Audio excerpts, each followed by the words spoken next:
momento de darle la bienvenida al doctor Henry Cuba García, médico especialista en políticas de salud pública, comentarista en el portal de opinión El Montonero. Un saludo al doctor Henry Cuba, muy amable como siempre. Muy buenos días y un saludo a través suyo a todos los peruanos. A ver, vamos a echarle una mirada a lo más saltante de la semana, ¿no? Para luego culminar con el tema médico, como es habitual. Bueno, la aprobación del viaje a la presidenta de la República a China creo que ha sido el evento relevante de la semana. No solamente por la forma sumaria en que se hizo sin mayor debate, sino sobre todo por la importancia del viaje. Y como es natural, ya se esperaba críticas de algunos sectores que no ven con optimismo o no ven con buenos ojos el acercamiento del Perú hacia la República Popular China. Sin embargo, este es un viaje muy importante debido a que el presidente de China, Xi Jinping, va a ser nuestro huésped en el Perú a finales de este año y también va a ser momento de inauguración del puerto de Chancay. Por lo tanto, este viaje es sumamente importante porque va a generar espacios de trabajo que se va a pasar probablemente revista a los avances de ese proyecto y a todo aquello que falta hacer por el Perú, que falta hacer para que ese puerto funcione a plenitud. Es decir, falta todas las conexiones viales, ferroviarias que se requieren para que el puerto tenga un impacto en América del Sur y, por qué no decir, en todo el continente. Por eso es que este viaje es importante.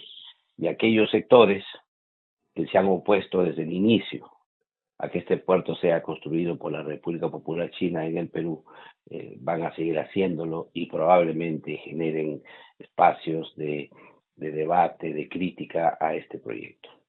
Este es un primer punto que fue importante en el Congreso. El segundo punto es la aprobación en la Comisión de Constitución de la Escuela de la Magistratura. Y aquí ha habido inclusive un comunicado de la Junta del Jurado Nacional de Elecciones y la OMPE en contra de esta aprobación, debido a que señala que el dictamen, que estos miembros van a ser designados por el Senado. Este debate va a tener implicancias debido a que la forma en que ha funcionado los entes electorales en el Perú han sido muy cuestionados, y la forma en que se han generado desde estos espacios algunas controversias a favor de unos sectores y en detrimento de otros, es la demostración exacta que, lejos de que estos entes no hayan estado politizados, ha ocurrido exactamente lo contrario. Es decir, el cuidado extremo de que estos entes no se politicen ha concluido al revés, que estos espacios han favorecido a algunos sectores en detrimento de otros. Por lo tanto, creo que la fórmula en que ha intervenido el Congreso de la República para debatir este tema es importante, debido a que no se puede trabajar en espacios aparentemente neutrales cuando en el fondo siempre son políticos. Yo creo que aquí valga la sinceridad, es decir, son espacios políticos los unos y los otros, y por lo tanto no pueden escapar a esta idea de que estén involucrados dentro de la política nacional. Y lo que más llama aquí la atención es que este comunicado apela a la Convención Internacional de Derechos Humanos. Y esto es importante señalarlo, porque cuando ellos apelan a esto, implica que ellos van a recurrir a estos espacios internacionales, a este espacio concreto, a la Convención, para implementar desde allá medidas legales probables contra esta norma, para que esto se deje sin efecto. Como ya está acostumbrado, existe tres instancias. Una instancia que es la instancia en el poder en el poder judicial, luego viene el Tribunal Constitucional y finalmente la Corte Interamericana de Derechos Humanos. Y es evidente que la Corte va más allá que la Constitución, porque ellos tienen criterios que llaman ellos criterios convencionalistas, o sea, de la Convención, que hace que algunos aspectos inclusive de la Constitución sean declarados inconstitucionales. O sea, es decir, que la propia Constitución se vuelve inconstitucional, sus artículos pueden ser inconstitucionales. Y en este acápite creo que vale tomar en cuenta esta parte del comunicado de estos órganos electorales que apelan a la Convención de Derechos Humanos en este capítulo. Y el tercer aspecto que creo que ha sido relevante es la primera votación de del, de la exclusión de los movimientos regionales en los procesos electorales. Creo que Mirando esto es usted un ese tema, aspecto, doctor Cuba, porque eso ha merecido una protesta de movimientos regionales de todo el país. ¿Cómo está mirando usted ese tema? es probable porque que estas protestas existan debido a que ellos ya tenían miras en el proceso electoral que se viene en el año 2026. Por lo tanto, son movimientos que ya venían, como se dice, lanzando sus candidaturas, promocionando sus candidaturas e inclusive participando en algunos procesos de revocatoria en algunos lugares. Sin embargo, el tema va más allá. El Perú tiene una serie de complicaciones enormes con la participación de los de los temas de la ilegalidad en el proceso electoral. Estamos hablando no solamente del narcotráfico, estamos hablando de la minería ilegal y estamos hablando de inclusive de otros entes totalmente ilegales que financian de muchas veces no solamente a los partidos políticos nacionales, pero sobre todo a los movimientos regionales. Y esto hace que distorsionen de alguna manera, distorsionen el sentir popular, distorsionen la voluntad de los ciudadanos. Pero el segundo tema que va ligado a esto es que en el Perú existen muchas fuerzas que, que, que tienden hacia la desintegración, que tienden hacia a segregarse en el país. Y esto hace que se generen autonomía que al finalmente ponen en riesgo la existencia de un país unitario. Y tercer lugar es que el proceso de centralización que se ha llevado a cabo ha generado una especie de un país federal con autonomías, en lugar de ser un país unitario que puedan conducir las políticas públicas a nivel nacional. Todo esto significa que necesitamos dos cosas. Una ya se ha aprobado, que es el Senado, que es una mirada nacional desde el Congreso de la República para hacer las leyes con mirada unitaria, pero dos, un acompañamiento desde los partidos políticos para que estos partidos tengan en primer lugar la mirada puesta en el país en su conjunto y no esa mirada que atomiza o autonomiza o segrega alguna parte del país. Hay que tomar en cuenta que hay regiones que decididamente apuestan ya por un separatismo. Inclusive ya se están generando algunas ideas o ideologías o narrativas, como usted le quiera llamar, para pensar en esto, hablando de naciones ancestrales, naciones originarias, pueblos originarios, pueblos sometidos, pueblos, etcétera, etcétera, que hace que son lugares donde también pulula la minería ilegal, el narcotráfico, el contrabando, etcétera, que hace que si no se toman medidas desde ahora, esto vamos a tener serias consecuencias en la viabilidad del Estado del Perú como nación. Yo creo que este debate da para más, este es solamente el inicio de este proceso, pero que esperamos que durante la semana que viene se debate en mayor grado esto y que si se aprueba de una vez se ponga en práctica para evitar de que llegue la hora nona y que esta modificación perjudique ya a aquellos que están en campaña electoral. Por eso es importante que una vez se apruebe ahora y se ratifique en el mes de agosto, de tal manera que estén claras las bases para el proceso electoral del próximo año. Ahora, los movimientos regionales, como ha ocurrido actualmente y como ocurre, porque si usted analiza de los 7 regiones que tienen los partidos políticos ahí, la mayoría de ellos son movimientos regionales que se han aupado a un partido nacional para participar en las elecciones pasadas. O sea que tampoco es que los partidos habían organizado ahí. Por lo tanto, yo creo que lo que habría que hacer es fortalecer esa posibilidad de que estos movimientos regionales puedan incluirse en un partido político nacional afín. O por otro lado, darle facilidades para que puedan constituir partidos nacionales. El hecho de que sea un partido de una región no significa que no pueda ser esa región como sede y pueda ser un partido nacional.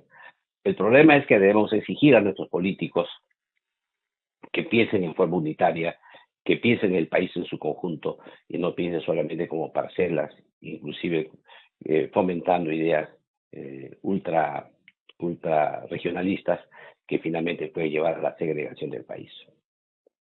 La argumentación que dan los movimientos regionales es que también los partidos políticos han pedido representatividad en las provincias. Eso puede ser un argumento válido, y por el lado de quienes defienden que dejar sin efecto la participación de los movimientos regionales señalan que se han convertido en una suerte de feudos, ¿no? Que muchas veces acogen a gente con ciertos intereses, no precisamente de legalidad, ¿no? Sino que esto es un peligro, ¿no? O sea, tenemos las dos versiones, las dos ópticas. Creo que la posibilidad de participar en los partidos nacionales de esos movimientos regionales es importante, y en ese sentido la práctica lo dice. En estas últimas elecciones, casi la mayoría de los partidos, por ejemplo, ponemos un ejemplo concreto, Somos Perú, que tiene 7 regiones, que ha ganado a nivel nacional, en realidad tiene 7 regiones que ha hecho alianza con movimientos regionales. Y esto es bueno, porque el hecho de existir, de estar en un partido político nacional, le aporta una mirada nacional. Y no le es fácil, estoy seguro, al partido Somos Perú, poder conversar a la interna, como se llama, como se dice, con sus movimientos regionales que están dentro de su partido en la conducción de las regiones.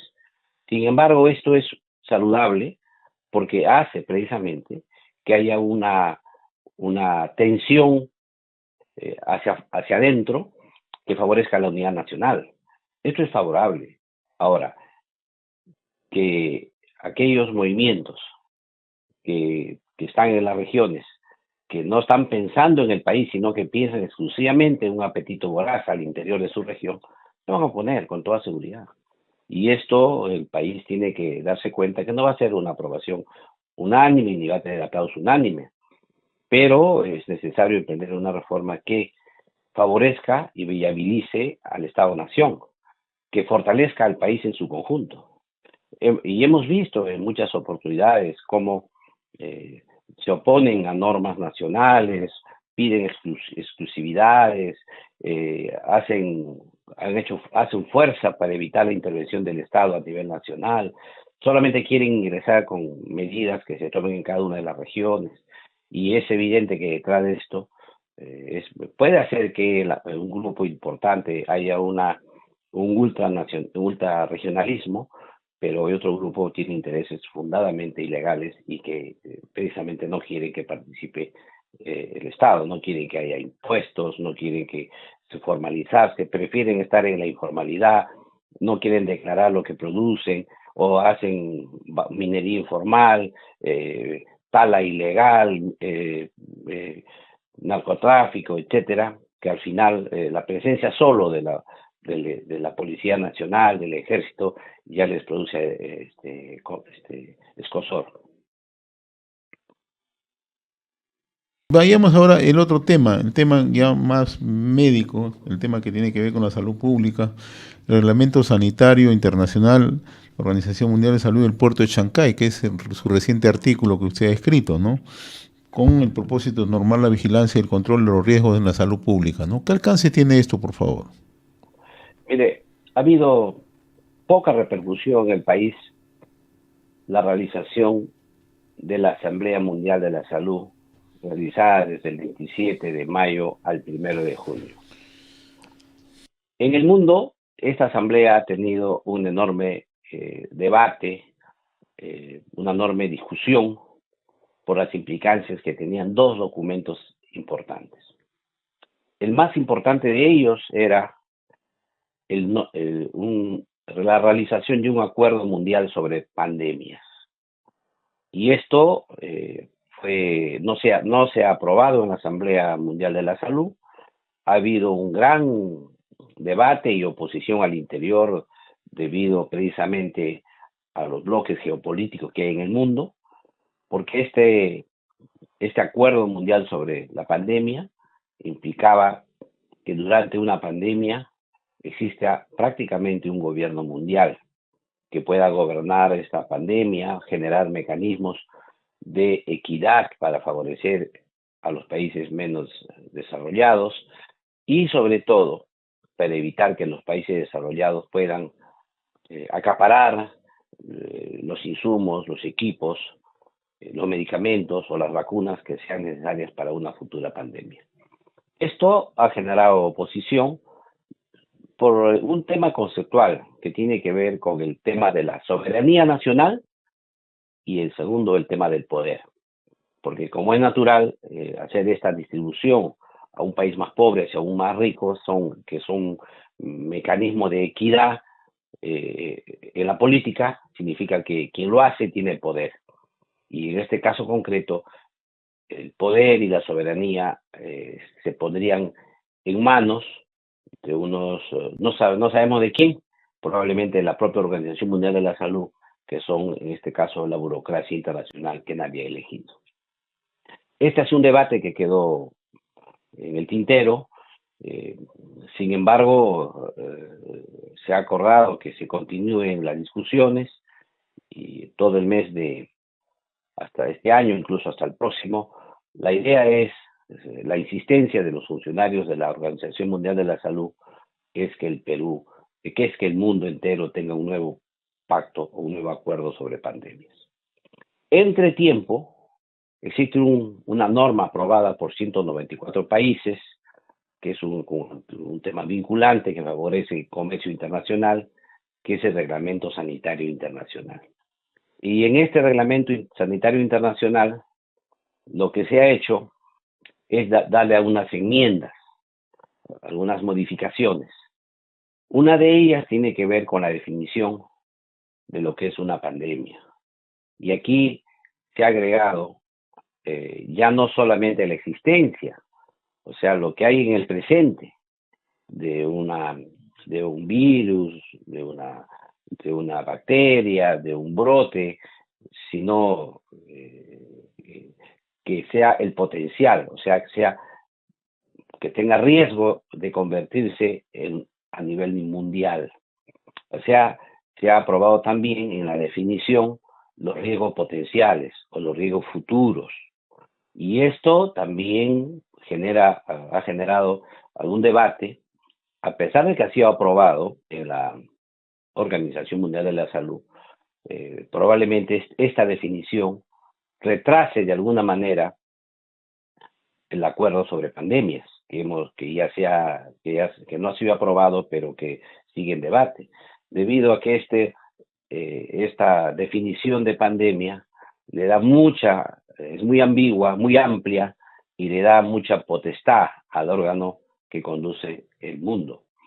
Pero por otro lado, también aquí se crean fondos, se dispone de fondos y un comité para el manejo de estos fondos y para ser distribuidos a los países menos desarrollados, menos favorecidos. El tema es que no se dice de dónde van a salir los fondos, probablemente eso se vendrá en la implementación del acuerdo. Y el segundo tema, tampoco cómo se va a elegir al comité. Y finalmente, cuáles van a ser los criterios para distribuir esos dineros para el tercer mundo, para los países en vía de desarrollo.